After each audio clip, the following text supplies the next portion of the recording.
ముచ్చట్లు నడుస్తున్నాయి. మస్తుగున్నాయి పిల్ల, మూడగట్టుకుని వస్తానా ఆగాగు. ఈ పిజ్జులేందో ఏందో ఒక్కటి చక్కగా ఉండవు ఏముండవు. ఈ పిజ్జి ఖరాబ్ అయింది, దూపు అవుతుంది. ఈ పిల్ల ఏం చేస్తుందో ఏందో. ఓ పిల్ల ఏమత్తా గిట్ల వచ్చినావు? ఏం లేదు పిల్ల, మా పిజ్జి పాడైపోయింది. కుండలోకి వెళ్ళి నీళ్ళు తాగుతుంటే దూపు తీర్తలేదు. మీ పిజ్జిలోకి వెళ్ళి కొన్ని చల్లటి నీళ్ళు ఇస్తామని వచ్చిన. చల్లటి నీళ్ళు ఏమత్తా, నీకు మంచి థమ్స్అప్ పోతాగు. ఓ అమ్మ థమ్స్అప్ అంట.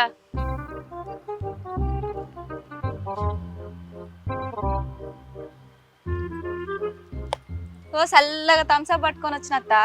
ఓ అమ్మ నీ కడుపు చల్లగా ఉంటదే. ఆవు కొడలు పిల్ల, మీ ఇంటికాడ యాప్ చెట్టు ఉండి మంచి పని అయింది. ఇంట్లో అయితే ఫ్యాన్ గాలికి 7 కొడుతుంది గాలి.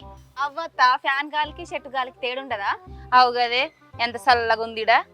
సుకూను కూసుని ముచ్చట్లో పెట్టుకోవచ్చు మంచిగా. అవ్వత్తా, ఎవరివే ఆ ఎద్దులని? మావే అత్తా, మా పెదనాయనవి. పాలెనిస్తాయే రోజుకి? అన్ని అత్తా, 2 ఇస్తాయి. 2 4 లీటర్లు ఇస్తాయి చెర్రెండు. కేంద్రానికి ఎత్తరా? ఇన్ని కేంద్రానికి ఇస్తాం, ఇన్ని మేము ఉంచుకుంటాం. ఓ మంచి ముచ్చటే. ఇంకో అత్తా థమ్స్అప్ తాగుపాటు. అబ్బా చల్లగా ఉంది పిల్ల. అవ్వత్తా, 7 తెచ్చినారే, మొన్న బజారు పోయినప్పుడు తెచ్చిరా ఏంది? ఏం కాదత్తా, నిన్న షాప్ లో తెచ్చి ఫ్రిడ్జ్ లో పెట్టిన. అబ్బో మస్తు చల్లగా ఉంది మీ ఫ్రిడ్జ్. చల్లగానే ఉంటది అత్తా. అవు గాని ఈ కాంగ్రెస్ ప్రభుత్వం వచ్చి 9 నెలలు అయిబట్టే. అభయాస్తము 6 గ్యారంటీ అన్నారు. ఈ ముచ్చట 7 దాకా వచ్చిందే. అగో గట్లన పడితే వత్తా, మామ తిరిగేది గా పార్టీలనే కదా. ఓ పోయి పోయి మీ మామనే అడగాల.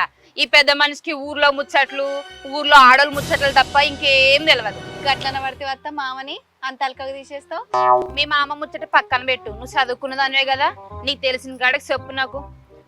నాకు తెలిసిందే అంతంత మాత్రం అత్తా, చెప్తా. ఇక ఈ కాంగ్రెస్ లో ముచ్చట ఎట్లుందంటే అత్త, మన ఊరు సోమయ్య తాత ఉన్నాడు కదా, అన్ని వంటింట్లో సామాన్ పట్టుకొని వస్తాడుగా. పప్పు కుక్కరు, రైస్ కుక్కరు, కుర్చీలు, మంచాలు అనుకుంటా. ఆ తాత ఏమంటాడంటే, నేనైతే గ్యారెంటీ గాని నేను ఇచ్చే సామాన్లు గ్యారెంటీ కాదంటాడు. గట్లుంది ఈ కాంగ్రెస్ లో ముచ్చట. గావు ఆ సోమయ్య కరెక్ట్ ముచ్చట చెప్తాడు. నేనైతే గ్యారంటీయే, కానీ నేను ఇచ్చే సామాన్లు గ్యారంటీ కాదని చెప్తాడు. అట్లానే ఉంటది కాంగ్రెస్ వాళ్ళ ముచ్చట కూడా. ఇక అట్లనే ఉంది కాక కాంగ్రెస్ ప్రభుత్వంలో ముచ్చట. ఇక నీళ్ళు పోసుకొని నీళ్ళు ఆడే పొద్దు దాకా వచ్చింది. ఈ కాంగ్రెస్ ప్రభుత్వం అధికారంలోకి వచ్చి కూడా 9 నెలలు కాబట్టి ఇక ఈ ఫ్రీ బస్ పథకం తప్ప ఇంకేం అమలు చేసిండ్రు, ఏం సవలతులు చేసిండ్రు?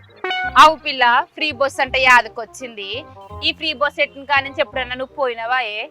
ఒక్కసారి ఎక్కినత్త, మనం ఆ పుట్టింటికి వస్తుంటే ఎక్కిన. ఓయమ్మ శీతం జనం ఉండ్రు అందులో. ఇట్లా కాలు పెట్టే సందు కూడా లేదు.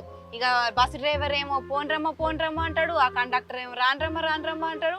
ఇక ఆ జనాలు ఏమో గింత సందియరు అసలు జరుగుతామంటే. అవు పిల్ల, నేను కూడా మన రాకెట్ల పండగ పోయినా. ఓ అమ్మ ఏందా మస్తు జనం ఉన్నారే పిల్ల, నాకైతే యాస్ట్కి వచ్చింది. అవ్వత్త, నిజమే నువ్వు అన్నది కూడా. అవు పిల్ల, ఈ బస్ సౌలత్తు ఒక్కటి తప్ప వేరే ముచ్చట ఊసే రాలేదు కదా పిల్ల. అభయాస్తం మన కోసం కాదత్తో, పోయిన దూర దోసుక తింటుండని ఈసారి మనం ఆస్తానికి ఓట్లు గుద్దితిమి. ఈ ఆస్తం మనకు ఆస్తం చూపెట్టే. అధికారం చేతిలో పెట్టుకొని పోయిన దూరం ముచ్చట ముందలేసుకొని ఆళ్ళ నీళ్లు ఈళ్ళ నాళ్ళు పొట్టు తిట్టుకోబట్టిది. అవును కూడా, నువ్వు చెప్తుంటే నాకు కూడా యాదికి వస్తుంది. ఈ 6 గ్యారంటీల జోలికి పోకుండా వాళ్ళ నీళ్ళు వాళ్ళని తిట్టుకుంటా అంటే జనం చూసి మురిసిపోతాండ్రు. ఏ పార్టీ రాజకీయ నాయకులైనా జనానికి మోషై కింద బెల్లం పెట్టి ఇక నా కుర్రి అన్నట్టే ఉంది ముచ్చట. ఇక ఈ పథకాలు కూడా ఇంతే అంటావా? మరే అంతే అనిపిస్తుంది, నాకు అనిపిస్తుంది. నీకు అనిపిస్తలేదా అత్త? మరే నాకు ఒక ఆలోచన వచ్చింది పిల్ల. ఏం ఆలోచన వస్తుంది? చెప్తా ఇను. మనం సానాల నుంచి మహిళా సంఘం నడుపుతున్నాం, తెలుసు కదా? నడుపుతా అన్నావు, దానికి దీనికి లింక్ ఏంది? మనకి మహిళా సంఘం మొదల్లో ఏం తెలకపోయే, పోగా మొత్తం సమాజ్ అయింది, అవునా కదా? అవు గాని మరి ఇప్పుడు ప్రభుత్వం మొత్తం మనమే నడపాలని అంటున్నావా ఏంటి? గట్లంటవేందే? దేంట్లో అయినా ఆడోళ్ళకి సగం అంటారు, దీంట్లో ఉండదా మరి? అట్లొచ్చినావు నువ్వనేది కూడా బాగానే ఉంది అత్త. పంచాయతీ ఎలక్షన్ లో సగం ఆడోళ్ళని ఎన్నుకోవాలా? అవ్వత్త, నువ్వన్నది కూడా నిజమే. నేను కూడా చదువుకున్న పోరగాన్లను ఎలక్షన్ లో నిలబెట్టట్టు చేస్తా, అలా గెలుపుకు కృషి చేస్తా. అన్నిట్లలో ఆడోళ్ళ ముందు అంటారు, మరి ఈ ఎలక్షన్ లో ఎందుకు సీట్లు ఇస్తలేదే? ఇక ఆడోళ్ళు సర్పంచ్లు, ఎంపీటీసీలు, జడ్పీటీసీలు అయితే వాళ్ళ మగోళ్ళదే రాజ్యమాయ, వాళ్ళ మగోళ్ళదే పేరాయి. ఇంకా ఆడోళ్ళని ఏడ నిలబడమంటావు, ఏడ పోటీ చేయమంటావు, అట్లనే సప్పుడాకుతో ఊకుంటున్నారు. అవును, సుప్పని ముచ్చడు కూడా అట్లానే ఉన్నది పిల్ల. ఇప్పటికైనా ఆడోళ్ళంతా ముందుకొచ్చి మేము సగం, మాకు సగం సీట్లు కావాలని కొట్లాడితే మంచిగుంటది. అవ్వత్త, నువ్వన్నది కూడా నిజమే. ఇట్లా కొట్లాడితే ఆడోళ్ళందరికీ న్యాయం జరుగుతుంది. సరే పిల్లకి నేను పోయేత్తా, మీ మామ వచ్చేయాల అయింది, ఇంత సాయపట్టి పోయేలా సందేలు అవుతుంది, సరేనా? సరే సరే అత్త పోయిరా, నాకు కూడా పని ఉంది, పని చేసుకోవాలి ఇక.